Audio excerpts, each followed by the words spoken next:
Hi, my name is Keith and I'm known as the Florida Stone Man. And today I'm going to talk to you all about how crystals change your chakras and upgrade your energy and impact your energy.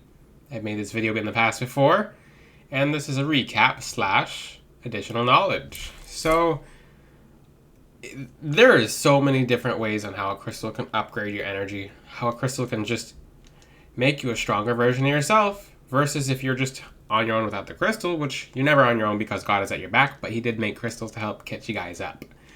Especially in this day and age with, depending on where you live, certain places are kind of like, it's very hard to catch up with spirituality, especially with wherever you're from, if you're late into spirituality, if you're trying to get into spirituality and there's resistance, if there's people around you, if you're just lacking resources, if you're just anything. So certain times we can fall behind in our spirituality or kind of lag, which I never believed there's such a thing as falling behind if you essentially and eventually get on the track of opening your spirituality and moving closer to God. But when it comes to how do crystals really work, let me grab a little example crystal. This is Morganite. How I take this crystal, I put it in my hand, right? How does it work? Because people are like, okay, I would like this Morganite to do everything for me right now. Right now. So, how does it work? For the newer people who are just discovering crystals, and they're like, well, I really would like to know how this crystal works. And I'm going to use some cool examples in this video that I've not taught in the past before. But how your crystals work is basically, they're like mini computers. So you have to break apart different essences on Earth. I have a strong hand, guys, so if you hear me putting it down and it sounds like it's being clashed, then it normally is. But when it comes to different essences and different things that God has made for us to use on Earth, there's plants that are alive, there's plants that are no longer alive, there's crystals, which, if you think about it, when they come out of the ground, they're exactly how you get them out of the ground as when you use them. So they're still technically alive, versus plants, when they're fresh, they have a little bit of a different meaning, but when they die and the plants are dried and they're matter, you can use the dried matter. Crystals always stay alive. Ooh, that's a good way to get your thoughts opening on how the crystals work. So crystals are basically essences. So plants have to do more with the earth, roots and different essences of trees and etc. have to do more with the earth, and the crystals have to do with the heavens. Now, what are the heavens about? What is moving closer to God about? It's about doing good, purifying your vessel, making sure you're on the right track. More so when we're on the earth, we have more options and we have more of a choice when it comes to light and dark. And with herbs and different roots and stuff like that, you can do dark with it, but with crystals, you can't do bad things with crystals. How cool is that? And that's really cool because that's one of the main things that motivated me to start teaching about crystals, because people are like, well, what if the crystal gets into the wrong hand of the wrong person, and what if they try to abuse the crystal and do bad with it? Well, most of the time the crystal will be trying to heal the dark person of being dark. And if anything, if the person does figure out how to use some kind of leverage on the crystal's energy in any way, it usually backfires so hard that it cancels the person out, so it's not really an issue. But how does this crystal work? Well, on the physical side, okay, let me break this down into physical circumstances. If you guys grab the crystal and you can feel the energy of just it being cool. That's the physical benefit of it being cool. So you can feel it. It's a stone. It's cold or it's cool. But how do you feel the crystal? So you have to realize that even just by thinking about something, our energy impacts it. So if we think about a friend from the past, the friend's normally going to start thinking about us. It's telepathy. But with crystals, these things are like automatic computers. So every different crystal is broken down into different rays of light. Different rays of light being different chakras. So if you look at a rainbow, it's Roy G. Biv. They teach it in science. Red, orange, okay, because I'm trying to make sure I say this in order. Roy G. Biv. Red, orange, green. Okay, because I have 100 other things in my head. If I forget, I could just look at my arm.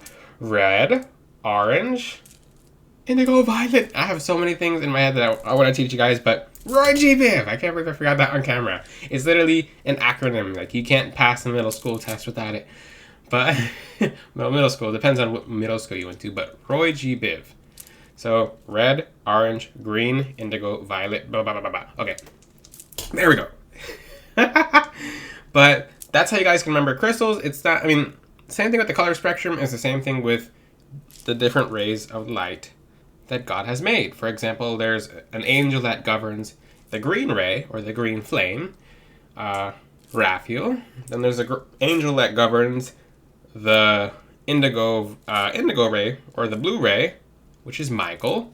And there's different things that humans don't really know about angels and who governs what. I'll talk about that in future videos, but how is that helping you? How is that helping you? Think about it like this. Even just by the crystal being near you, it's putting off a ray of energy. So Morganite has to do with the heart chakra. It puts off a ray of pink energy. So you could just visualize it as it being it's just changing the energy in the room just by it being there. It's putting off a frequency. The crystals are still alive.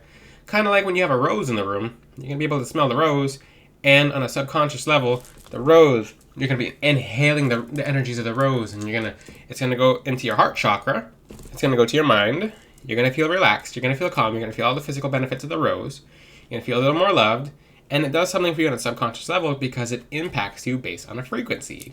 The frequency of smell, the frequency of it being around. That's why when you have certain plants in the room, the plants change the energy of the room based on what kind of energy they're putting off. Same thing applies to a crystal, but the crystal doesn't die. It stays like immortalized, such as petrified wood. So this could be kind of interesting to explain to someone. So let me explain this in the context of, because I have to be careful of what scientific terms I use, because this is a spirituality channel, so I'm using this as, I'm in disclaimer, this is not a physical benefit channel, so the way I teach this is very specific into just keeping it about spirituality, okay? The physical examples are a lot more easy, but I can't teach those on this channel at all, so you guys have to put two and two together by yourselves. But when it comes to spiritual benefits, even just looking at it, like a Himalayan salt lamp in the background. There we go. See the Himalayan salt lamp in the background? It sends off a frequency in your brain to send it off to the rest of your body to calm down, especially before bedtime. Himalayan salt lamps, since they're orange, they could be good for abundance as well, since especially like a lack of energy will block off abundance.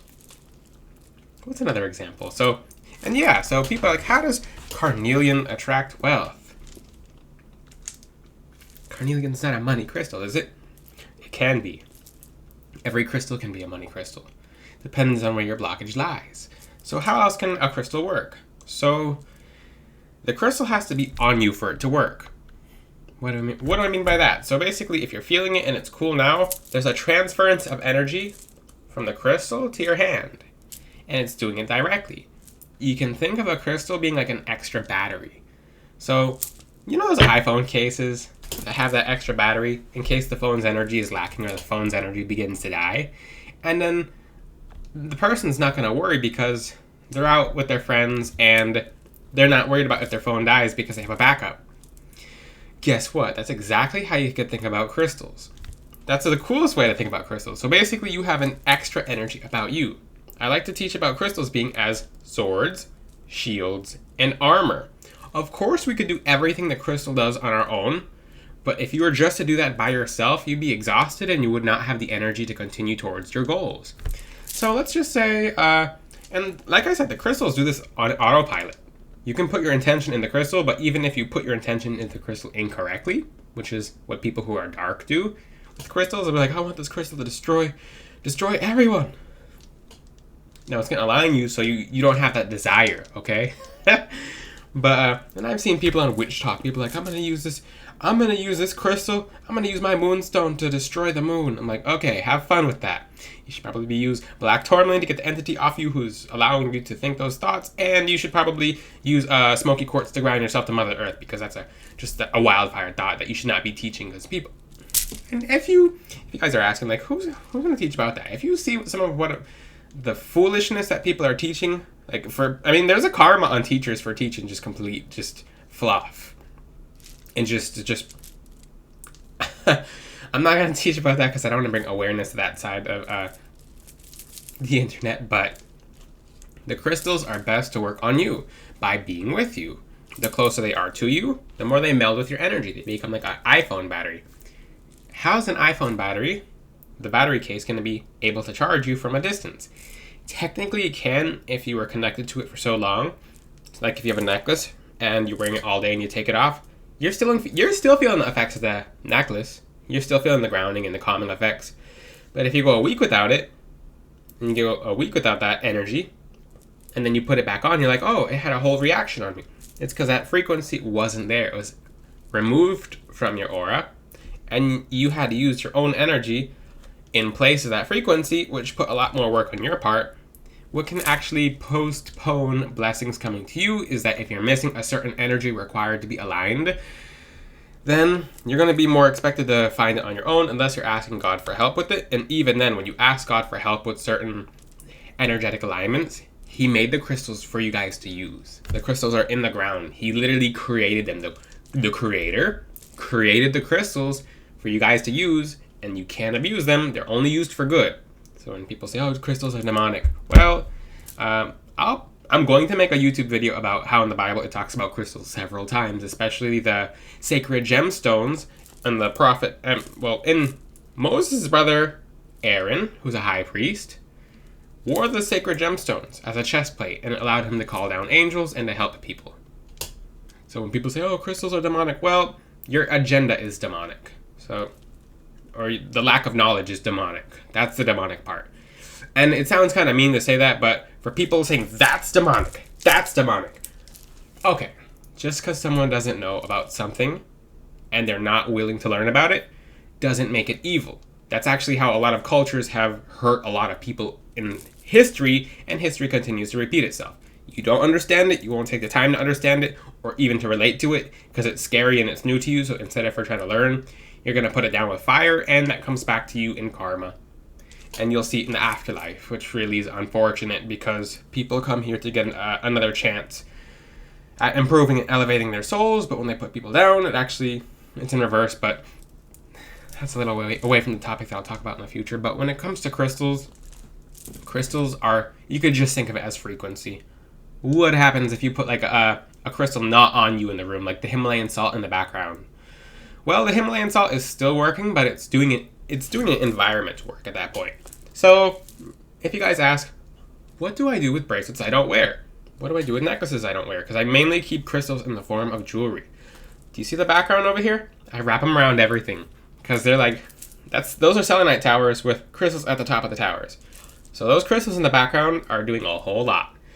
They're doing a whole lot. So it's basically, they're more so affecting the frequency of the room that you're in and you, which is slower, but also is very consistent, but they need to be cleansed and charged, versus when you have the crystal on you, instead of for the energy of the room, it's more so impacting the energy of your chakra. Now, this is a really important thing to cover because, okay, what's the benefit of using a crystal on a chakra to open a spiritual gift? How does that work? How does a crystal open your spiritual gift? So if your chakra normally goes like this, because it spins, your chakra spins, and your chakra normally spins at a frequency. That's why when you feel like it's blocked, it's slowing it's loading very slowly, and there's things preventing it from, like for example, your sacral chakra. If it's normally supposed to look like this, like the loading arrow, and that's the computer for your passions and your excitement. But if it starts going very slow, you're going to feel very lagged. How do you feel when you're trying to get into a computer that's very slow? It's very frustrating, and it makes you very irritable. Same thing with chakra. So it's the same exact thing. So not only if you're aligned, when you're aligned and you're using a crystal to help open your gifts, instead of your chakra being like this, with a white circle and it loading, now let's just say you used a crystal such as amethyst, which you can get from FloridaStoneman.com. If you like your own crystal jewelry, go to FloridaStoneman.com. It's the highest quality jewelry you can ever get, and I guarantee everything I make. So when you see that arrow going like this on a normal human. Instead, the crystal kind of upgrades that human into being let's just say a human with a different energy set about them that other humans don't have. That's why people who wear crystals will walk into a room and people will just be like, oh, those are beautiful. Oh, I can feel your energy. Where'd you get those crystals? From FloridaStoneman.com. But the thing is, people will be able to feel the energy. And what's happening when these people are feeling your energy and these people are complimenting you from wearing Florida Stoneman's crystals? Well, the thing is, when you're wearing the crystals, and on your left, on your right, it's completely different as a necklace as well, people can feel it. And if that person has the energy inside of them to move closer to God, move closer to goodness and doing good, and just helping other people or just becoming a higher version of themselves, they're going to compliment the crystal automatically. They'll just be like, wow, that crystal's amazing, it's beautiful. On the other hand, if the person has some kind of trauma, some form of darkness, some kind of just roots in the soul that kind of hurt the person, they're going to either, they're going to see the light and run away, or they're going to see light and kind of get mad at it and kind of like hiss at the light and be like, ah, like a cat who sees a light for the first time and like just swatting it. It's like, ah, it's too much. And they cover their faces, and same energy applies. So you'll see people who you'll go out with crystals on and people are like, whoa, I feel so good when I'm around you. It's because the crystals are doing the healing of the environment and you, but it's putting you before the environment. Versus when you have crystals in the background, they're healing your environment then you. I hope this video has helped you guys. It's a very simple video topic. If you have any questions, ask them in the comment section below. I talked on this video topic more so in the spectrum of frequency, environments, and how they act upon you versus when you have them on you versus when they're not on you. Let me know if this video helped you. Until then, I'll see you guys next time. Ciao!